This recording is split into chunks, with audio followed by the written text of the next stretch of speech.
Bonjour, ici Geneviève Brouillette. Vous êtes sur le tapis rose de Catherine à la première du film Funky Town. Ce soir, on vous transporte à la première sur le tapis rouge du film Funky Town, un film réalisé par Daniel Roby et scénarisé par Steve Galluccio. C'est avec une grande brochette d'acteurs avec, entre autres, Geneviève Brouillette, Paul Doucet, Patrick Huard. Bienvenue sur le tapis rose de Catherine. Scratch, work your magic.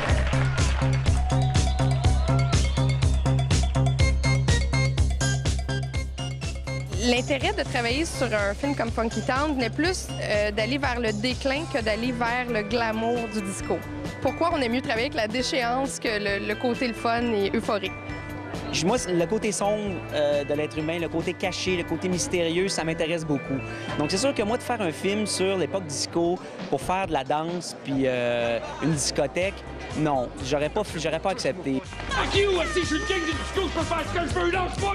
Ton personnage de Bastien Lavallée a quelque chose de très décadent. J'ai l'impression qu'on le voit aussi chez Patrick Huard. Est-ce qu'il existe ce côté décadent-là chez toi ou pas pantoute? Je suis tellement mon oncle, là. T'es mon oncle? Oui, je suis vraiment mon oncle. C'est drôle parce que tout le monde m'imagine ayant une vie rocambolesque et tout ça. Je suis vraiment mon oncle. Puis moi, je m'identifie pas au personnage de Funky Town dans le sens où je sais pas comment ils arrivaient à performer et être bons dans leur métier avec ce genre de vie-là. Moi, j'aurais jamais été capable de faire ça. Coco touchait à rien. Coco, il prenait à droite, à gauche d'un bar, puis il arrivait à la radio le matin, puis il distribuait ça à tout le monde. Il faisait pas de drogue, il faisait pas d'alcool, petit verre de vin une fois de temps en temps, mais c'était pas quelqu'un qui se droguait ou quoi que ce soit comme ça. Mais il y avait un côté privé qui était sobre et puis qui était standard, tu sais, qui était pas... Donc, j'avais une latitude. Je pouvais me permettre de pousser la personnalité publique et en même temps, j'avais quand même la personnalité privée qui était là, qui était...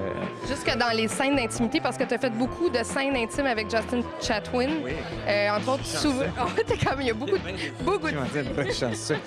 J'ai plus de crise de sang, je suis tout le PS, calvaire! Une chose qui m'a frappée dans le film, c'est le rôle de la femme à cette époque-là.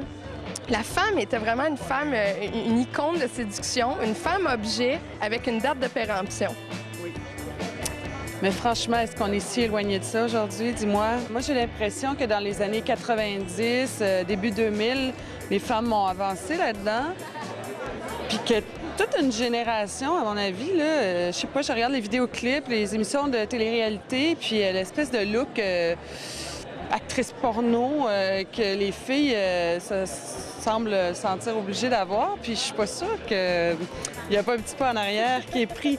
Il y a les femmes qui se font barouetter parce que les producteurs de disques de l'époque, moi, dans la recherche, quand j'ai vu qu'il y a vraiment une chanteuse qui s'était fait payer 200 $ pour faire un single qui avait été vendu à 10 millions d'exemplaires à travers le monde, puis qu'elle n'avait jamais eu de royauté de ça, jamais fait une scène.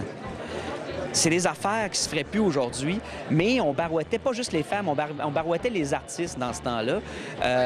Fait que c'est sûr que, bon, il y a le personnage de Mimi qui, elle, veut essayer de se sortir de cette espèce de cercle d'exploitation très, très intense des artistes de l'époque. Ça donne que c'est une femme dans le film, on aurait pu faire un homme avec son personnage, ça aurait été pareil. C'est vraiment tes choix personnels de musique que tu préférais qui sont dans le film? Ben oui, je suis bien chanceux. En fait, même... Moi, c'est quelque chose que j'aurais jamais imaginé. Il sort le soundtrack, il fallait acheter un disque, puis les chansons qu'il y a dessus, c'est mon playlist de mon iPhone, de mon iPod, que je fais jouer quand je vais au gym. Donc, le monde va acheter mon playlist. Est-ce que tu French bien, Justin Chatwin? Maintenant, au cinéma, il n'y a pas de langue. Au cinéma, il n'y a pas de langue. Chérie, on ne fait pas la langue, on n'en fait pas. Mais avec les acteurs, avec les actrices, on ne touche pas à ça.